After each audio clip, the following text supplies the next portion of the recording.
বান্দা তুমি আল্লাহকে তালাশ করো একদিন পেয়ে যাইবা। একটা কিতাব কইলা হাজী ইমদাদুল্লাহ মুহাজির মক্কি কিতাব কইলা তাকায়, কোরআন শরীফ কইলা পড়ে, এর ভিতরে এগুলি কি লেখা, এগুলি পড়লে কি হবে? একজনে কয় এটি যদি পড়ো তুই আল্লাহরে পেয়ে যাবি। বলে আল্লাহকে, কয় দেখ আল্লাহরে তালাশ কর। এবার লেখাপড়া বাদ দিয়া আল্লাহর ওলি হাজী ইমদাদুল্লাহ দৌড়ায় আমার আল্লাহরে তালাশ করে, কোথায় আমি আমার মাওলাকে পাই। এইভাবে কাঁদতেছে, মালিক তোমাকে পাওয়ার একটা ঠিকানা দাও। যদি তোমারে না পাই এমন একজন খাঁটি বান্দার সাথে মোলাকাত করায় দাও, যেই বান্দার সাথে সম্পর্ক করলে তোমারে পাওয়া যাবে। আল্লাহর বান্দা যখন কান্নাকাটি করে, ঘুমের ঘরে স্বপ্ন দেখতেছে রে ও হাজী ইমদাদ, জানজানব জায়গা আছে, ওখানে গিয়া দেখো একজন আমার খাঁটি গোলাম আছে, নূর মোহাম্মদ। ওখানে গিয়ে তুমি তার সাথে সাক্ষাৎ করো, তিনি আমার খাঁটি গোলাম। হাজী ইমদাদুল্লাহ লেখাপড়া বাদ দিয়া দৌড়ায় আল্লাহকে পাওয়ার জন্য। ওখানে গিয়া দেখে ঠিকই একটা জংলার কিনারায় ভাঙা ঘরের ভেতরে হাজী ইমদাদুল্লাহ মুহাজির মক্কি ছোট ছোট বাচ্চাদের বসে বসে আলিফ বা তা পড়ায়। হাজী ইমদাদ সালাম, নূর মোহাম্মদ ঝাঞ্ঝা নবী দেখি বলে রে ইমদাদ, মেরে দরবার আনে মে ইতনি দের ক্यों हुआ? আমার কাছে আসতে তোমার এত দেরি কেন হলো, আগে কেন আসো নাই? আল্লাহর বান্দা আশ্চর্য হয়ে গেল, এমন এক বুজুর্গ।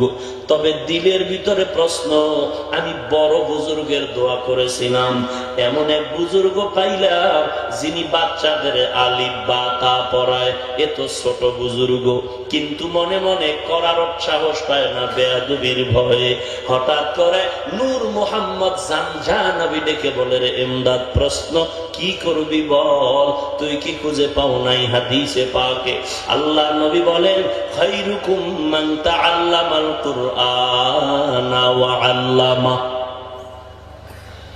আল্লাহর নবী বলেছেন, আল্লাহর কাছে ওই ব্যক্তি বড় দামি যে নিজে কোরআন পড়ে আর একজনকে পড়ায়, এর মতো উত্তম আর কেউ নাই। যাও ইমদাদ, এবার বাকি ক্লাস তোমার বাকি আছে, এগুলো শেষ করো। হাজী ইমদাদুল্লাহ যখন চলে আসলেন এলাকায়, সে মাদ্রাসায় ঢুকলেন। এরপরে কিতাবগুলো খুলে তাকায় দেখে কোনো লেখা নাই, সব লেখাগুলো সাদা পৃষ্ঠা পড়ে আছে। এ কিতাব বন্ধ করে আর একটা খুলে দেখে লেখা নাই, আর একটা খুলে তাও দেখে লেখা নাই। আবার দৌড়ায় আল্লাহর ওলি, যত লেখা পড়ার জন্য খুঁজি, কোনো পড়া আমি পৃষ্ঠায় খুঁজে পাই না।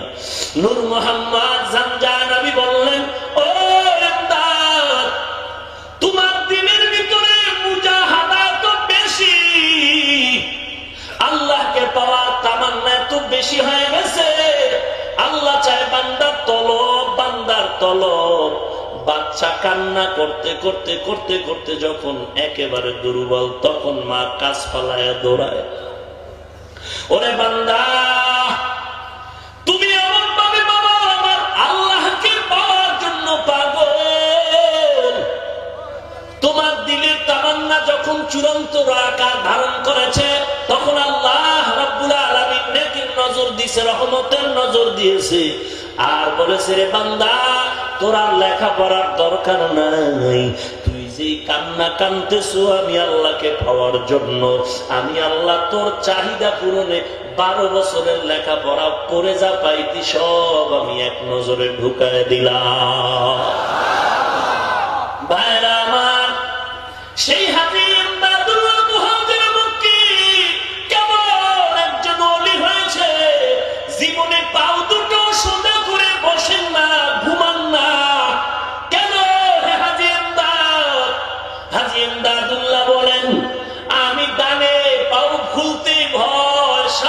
দিকে পাও খুলতে ভয়, বাম দিকে পাও সোজা করে ভয়, পেছন দিকে পাও সোজা করতে যাই ভয়। কারণ আমি যেদিকে তাকাই দেখি আমার মাওলার নূর, আমি নূরের তাজাল্লি দেখতে পাই। আমি যেদিকে তাকাই দেখি আমার মালিকের কুদরত। এক বান্দা যদি পানির ভেতরে ডুব দেয়, ডুব দেওয়ার পরে জিজ্ঞেস করি, রে মুমিন, পানির মধ্যে তুই ডুব দিছ, বল পানির মধ্যে দেখুন কি দেখতেছ? বলে ডানে দেখি পানি, বামে পানি, সামনে দিকে পানি, পেছন দিকে পানি, আমার চতুর্দিকে পানি আর পানি, পানি আর পানি, পানি আর পানি। যেই বান্দা আল্লাহকে পাওয়ার জন্য পাগল, ওই বান্দা আল্লাহকে পাওয়ার জন্য খানায় তালাশ করে আমার মালিক কই। ওই বান্দা ঘুমের মধ্যে তালাশ করে আমার আল্লাহ কই। ওই বান্দা হাতে বাজারে তালাশ করে আমার আল্লাহ কই। ওই বান্দাকে যদি বলে এখন তুই কি দেখো, বান্দা বলে আমি যেদিকেই তাকাই দেখি আমার মাওলা। আমার মাওলাকে ছাড়া আমি কিছুই দেখি না। আমার ছেলের মায়া নাই, আমার মেয়ের মায়া নাই, আমার বাড়িঘরের মায়া নাই। আমি যেদিকে দেখি আমার মালিক, আমার আল্লাহ ছাড়া কিছুই দেখি না। ওরে বান্দা, এটা মুজাহাদা, মুজাহাদা। ওরে আল্লাহকে পাওয়ার যদি তালাশ করো, আল্লাহ বলেন আমি কুদরতি হাত দিয়ে আমার কুদরতি কোলে বান্দারে তুলে নেই। ওরে আল্লাহর বান্দা, এগুলো বড় কঠিন দরওয়াজা, কঠিন দরওয়াজারে মুমিন। আল্লাহকে পাওয়ার জন্য চেষ্টা করা বান্দার কাজ। আস-সা'য়ু মিন্নি ওয়া ইতমামু মিনাল্লাহ। বান্দা